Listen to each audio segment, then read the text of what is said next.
Hey guys, if you're having problems with your windows fogging up, I want to show you an easy solution with something that everybody already has at home, toothpaste. So to show you how this works, I'm only going to apply the toothpaste to this part of the window. I'm not going to do anything to the rest of it so we can compare and see how well the toothpaste works. So some toothpaste is grittier than others, so you just want to be careful rubbing it in. You don't want to press down too hard. Just want to get a pretty even coating. You just want to get a cloth and wipe it off.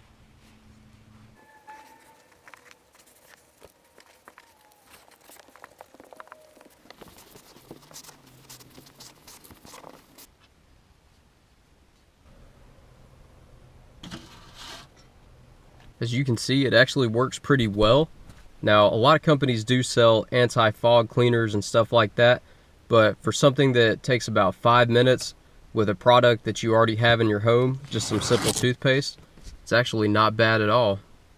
In one of my previous videos, I also showed you how to remove the fog from your headlights, also using toothpaste. That video is on my channel. I'll put a link to it in the description and the comments below. Go check it out. But anyways, guys, thanks for watching. Be sure to like and subscribe. Let me know how this works for you.